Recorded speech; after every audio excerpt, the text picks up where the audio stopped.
युग रतन जी, बात आ गई शंकराचार्य जी, कहते हैं कि शंकराचार्य नहीं जा रहे, इससे बवाल है। कितने सारे शंकराचार्य तो जा रहे हैं, आज ही एक वो पड़ा हुआ है। लोगों के नाम से फर्जी ट्वीट की जा रहे हैं, लोगों के नाम से फर्जी लेटरेट बना के दिए जा रहे हैं। आज द्वारकाधीश जो पीठ है वहाँ से उसका आया है, उन्होंने जारी कर दिया लेटर, बोले हमने कोई बाइट किसी को नहीं दी है, हमने कोई वो नहीं दिया, भ्रामक ये छप रही है और बहुत अच्छा काम हो रहा है, राम मंदिर में प्राण प्रतिष्ठा का प्रोग्राम हो रहा है, हमारी तरफ से पूर्ण आशीर्वाद है। कहाँ दिक्कत है? एक मिनट, आपको शायद वो मिला नहीं, मुझे मिला है सर। मैं ढूंढने के प्रयास करता हूँ और मैं आपको यहाँ देने का भी प्रयास करता हूँ ताकि जनता के बीच में पहुंचे। मुझे लगा आप लोगों को मिल जाएगा, इतना इंपॉर्टेंट नहीं है, तो मैंने उसको नहीं उठाया। मुझे पता नहीं था कि इतना इंपॉर्टेंट है कि आप सब तक पहुंचना चाहिए। स्वामी सदानंद सरस्वती श्री शारदा पीठम, द्वारका, जिला देवभूमि, द्वारका, गुजरात। आशा करता हूँ आप लोगों को दिख रहा होगा, ठीक है ना। क्या है? राम जन्मभूमि अयोध्या के विषय में शंकराचार्य मठ द्वारकाधीश गुजरात की ओर से कोई वक्तव्य प्रसारित नहीं किया गया। किसी समाचार पत्र में प्रकाशित समाचार सदगुरु शंकराचार्य जी महाराज की बिना आज्ञा के प्रकाशित हुआ है, जो भ्रामक है। राम जन्मभूमि प्राप्त करने के लिए रामालय ट्रस्ट एवं राम जन्मभूमि पुनर्द्वार समिति के माध्यम से हमारे गुरुदेव भगवान ने अनेकानेक प्रयास किए थे। लगभग 500 वर्षों का विवाद समाप्त हुआ। यह सनातन धर्मावलंबियों के लिए प्रसन्नता का अवसर है। हम चाहते हैं कि अयोध्या में होने जा रहे परमात्मा श्री राम प्राण प्रतिष्ठा समारोह के सभी कार्यक्रम वेद शास्त्रानुसार धर्मशास्त्रों की मर्यादा का पालन करते हुए विधिवत संपन्न हो, ऐसी भगवान श्री द्वारकाधीश से प्रार्थना है। आज्ञा से ब्रह्मचारी सद्बुद्धानंद, निजी सचिव, जगत गुरु शंकराचार्य, श्री शारदा पीठ, द्वारका, गुजरात। 8/1/2024 विक्रम संवत 2080। ठीक है सर, युगरतन जी जवाब मिल गया। ये सब झूठ फैलाए जा रहे हैं, है ना, इन झूठ से बचिए। Right, clear. एक काम करता हूँ, रुको, कॉपी इमेज, क्या मैं बाद में भूल जाता हूँ ना, काम खत्म होने के बाद इतना टायर्ड हो जाते हैं कि उसके बाद हिम्मत नहीं होती कुछ करने की। लो भैया, टेलीग्राम पे डाल दिया है ना, बेच के आऊँ। एक काम करते हैं, व्हाट्सएप चैनल पे भी डाल देते हैं, आपको आसानी होनी चाहिए। लीजिए, तो ये फर्जी बात है, इनका कोई ना सिर है ना पैर है, ठीक है। तो ये कांग्रेस की आस्था है भाई। कांग्रेस तो बिल्कुल एकदम खुलकर राम विरोध पर आ गई। अब तक मोदी विरोध था, देश विरोध था, राम विरोध पर आ गया। अच्छा, वैसे भी ये वाली पार्टी है जिन्होंने कह दिया था राम काल्पनिक है, तो अब उसमें आए कैसे हो? राम काल्पनिक है बोलने वाली पार्टी, भला उसमें कैसे आ जाए? अगर राम मंदिर के प्राण प्रतिष्ठा प्रोग्राम में आएंगे तो जिनकी वजह से कहा था राम काल्पनिक है, जिनकी दाढ़ी ऐसे सहला सहला के कहा था, देखो हमने कह दिया, उनको क्या जवाब देंगे? फिर वो इनको पीटेंगे कि तुम तो फर्जी हो, बेईमान हो, है ना। गोपाल पालीवाल जी, बहुत बहुत धन्यवाद भैया। प्रकाश पॉल जी, हर हर महादेव भैया, ठीक है ना। तो ये बहुत सारी चीज़ें हैं जिसकी वजह से कांग्रेस फंसी हुई है। नवीन जी आइए, स्वागत है। भगवान ने बुद्धि फिरा दी इन लोगों की निमंत्रण देकर। हाँ बिल्कुल, चादर और फादर के सम्मान में अस्वीकार कर रहे हैं, एब्सोल्युटली, वो तो है ही, बात तो वहीं आ रही ना। विशाल जी कहते हैं सर जी 5 Shankaracharya also told same way. जय श्री राम, जय श्री राम विशाल जी। तो वी वरुण जी कहते हैं हम अभागे विदेश में बैठे अक्षर भगवान राम के आशीर्वाद के लिए तरस रहे हैं गुरु जी, और ये अभागे यहाँ बैठे भी हैं, आशीर्वाद ठुकरा रहे हैं। मूर्ख है वरुण जी, लेकिन आप चिंता न करें, आप अभागे नहीं है, बहुत जल्दी अक्षर आपके पास भी पहुँचने वाले हैं, है ना। निश्चिंत रहिए, पूरे विश्व में पहुँचेंगे, है ना पहुँचेंगे तो मैं भेजूंगा, बिल्कुल चिंता न करें। They can also start fighting among Vaishnava and Shaiva, वो भी कर दिया, वो शुरू कर दिया सर उन्होंने, वो कर दिया उन्होंने शुरू, है ना। एक गलत मतलब क्या है, कुछ लोग बड़े पारंगत होते हैं बोलने में, मैं बोलने में, क्योंकि रोज़ पब्लिक भाषा में पब्लिक के बीच रहता हूँ, तो मुझे पता है कैसे बोलना। अब जो लोग धर्म से संबंधित हैं, मंदिर बना रहे हैं, ट्रस्ट चला रहे हैं, उनके पास रोज माइक लेके पहुंच जाओ, कोई ना कोई गलती बोलने में हो जाए, बस उसको लेकर विवाद बनाओ। कुछ लोगों का यही काम है ना। तो उन्होंने कुछ बोला, उसको लेकर विवाद हो रहा है। खैर, तो कांग्रेस तो पूरी तरह से एक्सपोज हो गई साहब। ओहो, प्रमोद कृष्णम जी फंस गए, माइक लगा दिया इनके मुंह पे, बोले बोलो साहब आपकी पार्टी ने कुछ कहा है। अब क्या कहे बेचारे, फंस गए।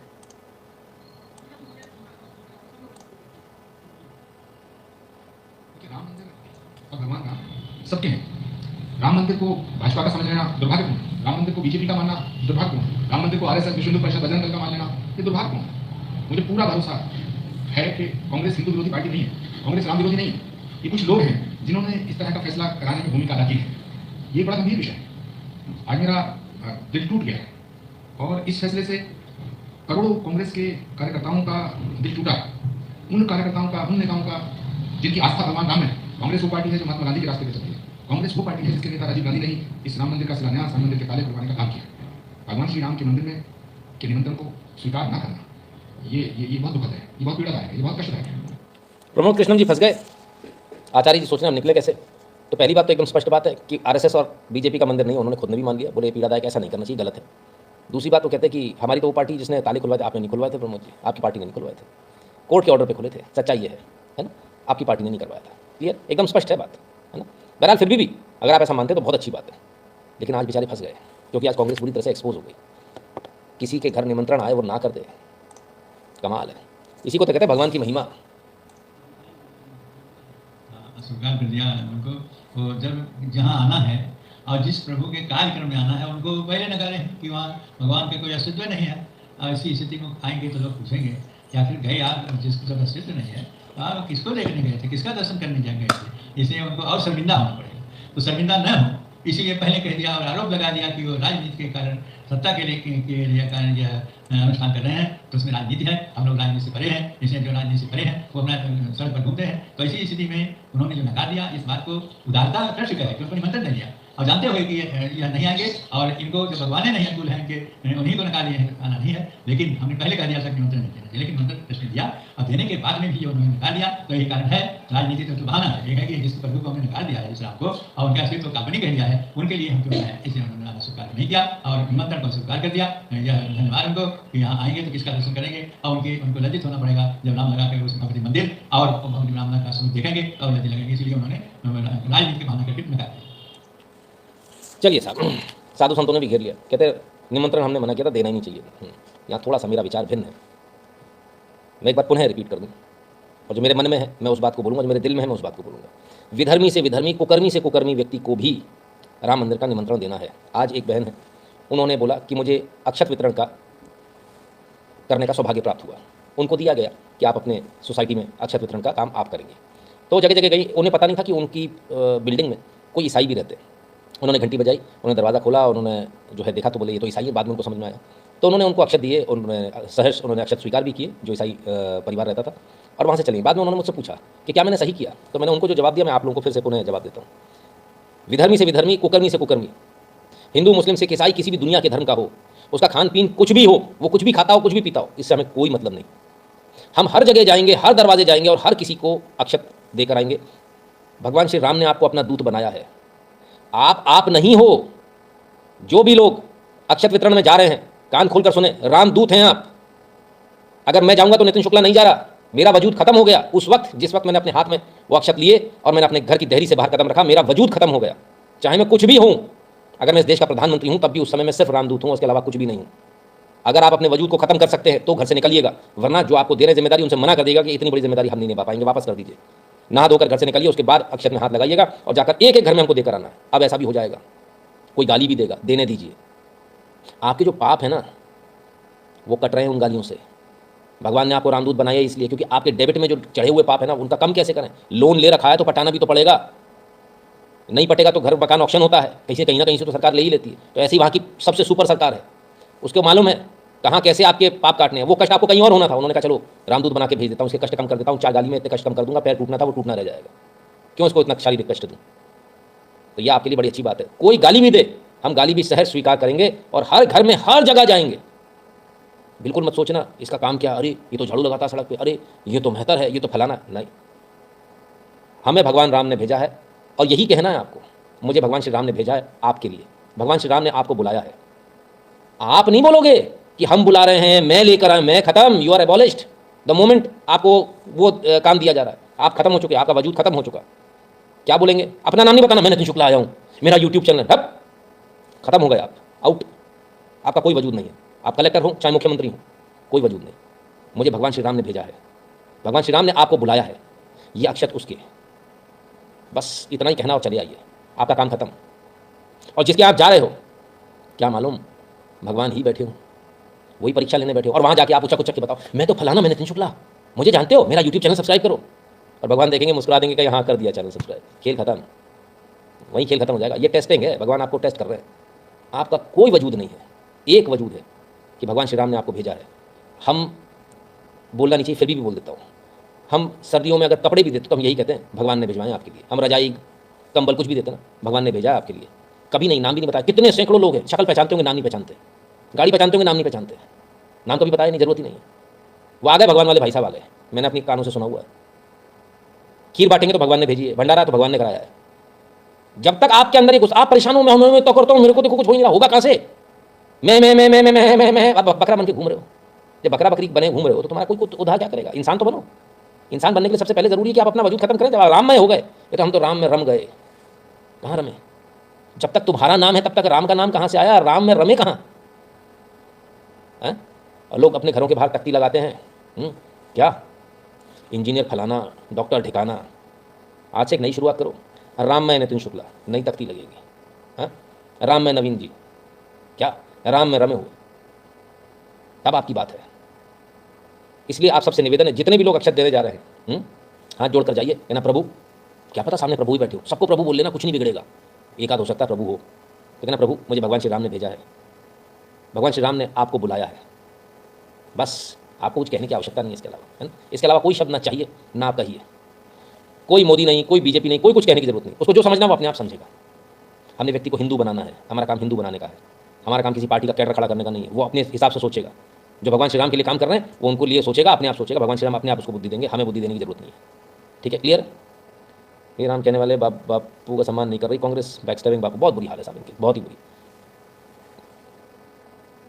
ताला वहाँ की लोकल प्रशासन ने सुप्रीम कोर्ट के आदेश पे तोड़ा था। राजीव गांधी तो ताले तोड़ने को रोकना चाहते थे, लेकिन उनको पता चलने से पहले टूट चुका था।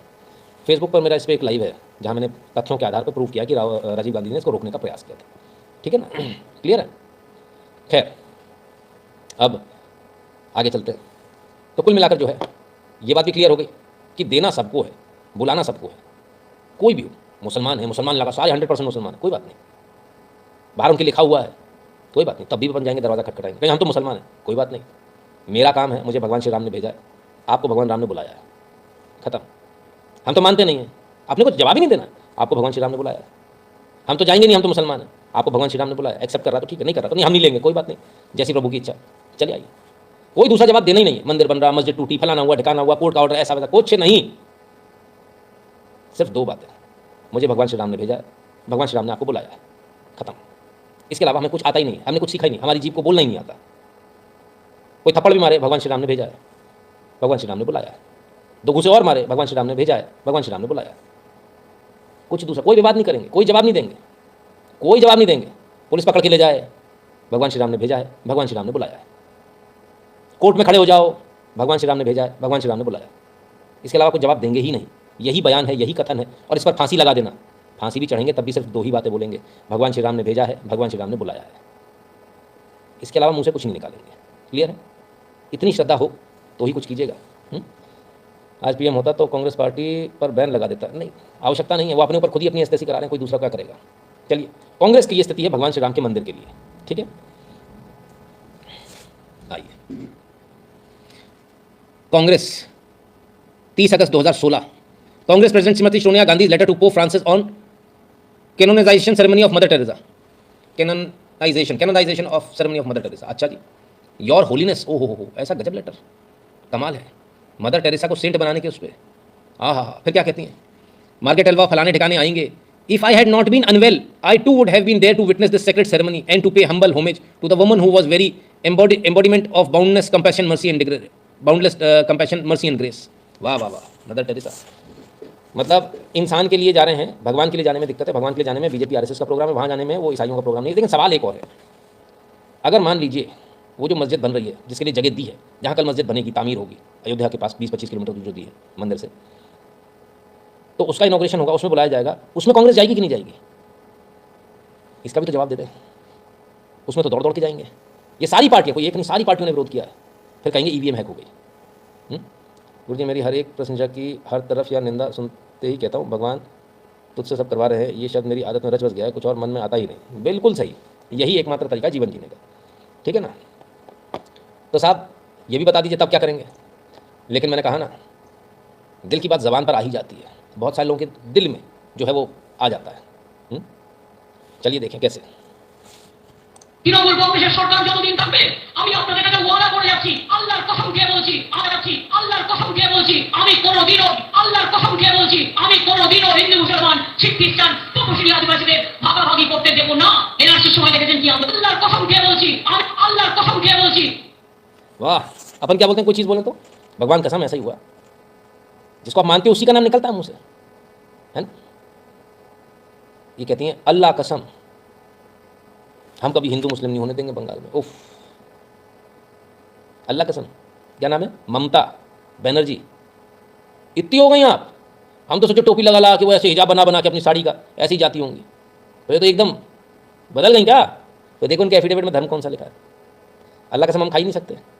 हमारे धर्म में अल्लाह कसम खाना है ही नहीं। हमारे धर्म में सिर्फ भगवान की कसम खा सकते हो, ईश्वर साक्षी मान सकते हो आप। हाँ, कमाल है। खैर चलिए, गजब है। सबके सबके चेहरे बाहर आ रहे एक एक करके। कांग्रेस की बात हो गई, तृणमूल कांग्रेस की बात हो गई। अब तृणमूल कांग्रेस की बात हो गई तो टेढ़ी नाक की तो बात हो जाए सपा की। आइए सपा के नेताजी क्या कह रहे हैं जरा सुने। हमारे बहुत अच्छे साथी रहे हैं और जिसमें अयोध्या में राम मंदिर पर घटना घटी थी वहां पर बिना किसी न्यायपालिका के निर्देश के, बिना किसी प्रशासनिक आदेश के बड़े पैमाने पर अराजक तत्वों ने जो तोड़फोड़ की थी, तत्कालीन सरकार ने संविधान की रक्षा के लिए, कानून की रक्षा के लिए, अमन चैन का कायम रखने के लिए उस समय जो गोली चलवाई थी वो सरकार का अपना कर्तव्य था। उस समय जो गोली चलवाई थी वो सरकार का अपना कर्तव्य था। उस समय जो गोली चलवाई थी वो सरकार का अपना कर्तव्य था। शाबाश। समाजवादी पार्टी का ऑफिशियल स्टैंड है। राम मंदिर का प्राण प्रतिष्ठा होने जा रही है। राम भक्तों पर यानी वानर सेना पर, हम वानर सेना ही कहेंगे, गोली चलवाई थी। कार सेवक नहीं थे, वो तो भगवान श्री राम के वानर थे। ऐसी कार सेवक उस समय भी थे, इस बार उनका नाम कार सेवक था वानर की जगह। तो उन पर गोली चलवाई इन्होंने।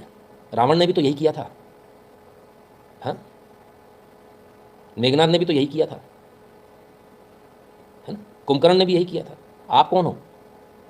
कहते हो जो उस समय जो गोली चलवाई थी वो सही किया था। राम भक्तों पर, वानरों पर जो गोली इन्होंने चलवाई वो सही किया था। बहुत बढ़िया, शाबाश, बहुत बढ़िया।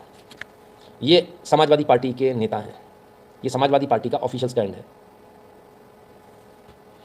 कमाल है साहब। फिर कहेंगे ईवीएम हैक हो गई।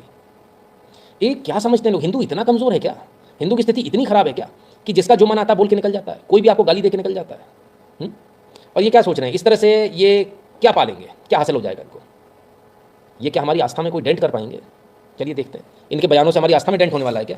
कितना आनंद कर पाएंगे? आपको बताएं, क्या बताएं, मेरे लिए भी कुछ सामान नहीं है, हम उनको कहाँ से देंगे? लेकिन जो प्रेम है, जितना बन पड़ा है, उनके लिए तो और सामान आना चाहिए। लेकिन हम लोग तो गरीब है ना, हम लोग अपनी बेटी के लिए जो सके हैं उतना देने का प्रयास किए हैं, प्रेम दिए हैं। और इतना कुछ है जो क्या बताएं, जो मेरी बेटी आज 10 से महल में जा रही है, इसीलिए हम लोग उत्साहपूर्वक पूरा मिथिलावासी, पूरा नेपाल वासी हम लोग यहाँ उसके यहाँ के सरकार ने हम लोग मना किए हैं, नहीं तो हम लोग तो पूरा जनकपुर यहाँ आ जाते। तो और सामान आना चाहिए, लेकिन हम लोग तो गरीब है ना, हम लोग अपनी बेटी के लिए जो सके हैं उसके लिए तो और सामान आना चाहिए। लेकिन हम लोग तो गरीब है ना, हम लोग अपनी बेटी के लिए जो सके हैं उतना देने का प्रयास किए हैं, प्रेम दिए हैं। आंखें भराई मेरी इसको सुनकर। नेपाल से आई हैं, कहती और देना चाहिए, लेकिन जितना जोड़ सके अपनी बेटी को। हम लोग तो गरीब है ना।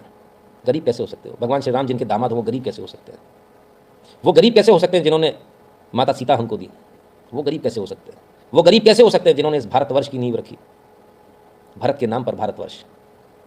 वो गरीब कैसे हो सकते हैं जिनके नाम से पूरी दुनिया में राम राज की कल्पना की जाती है?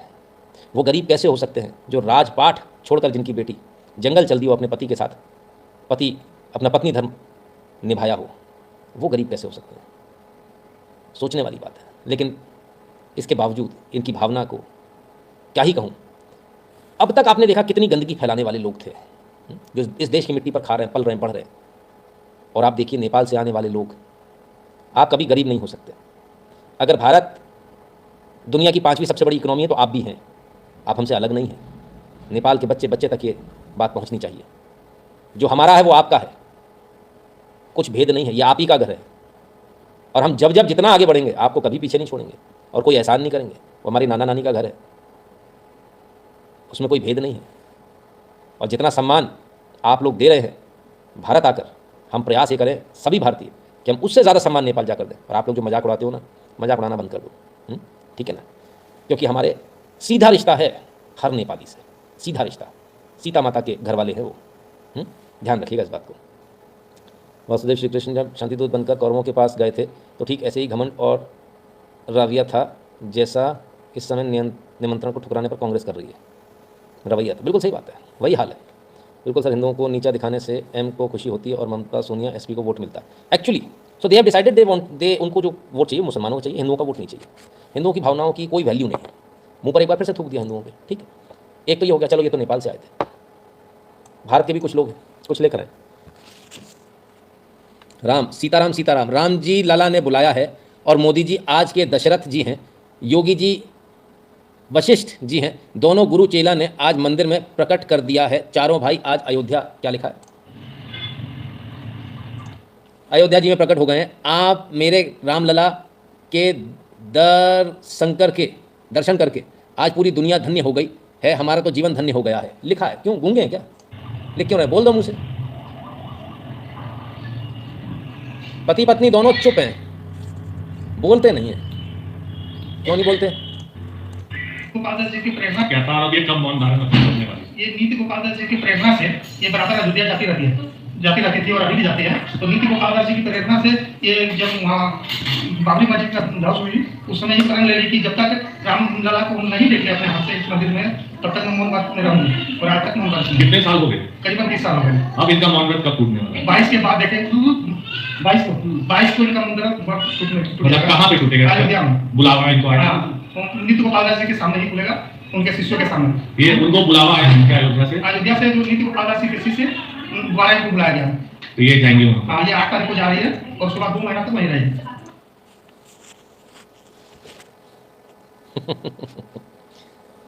इनको चैलेंज कर रहे हैं 2 कौड़ी के लोग।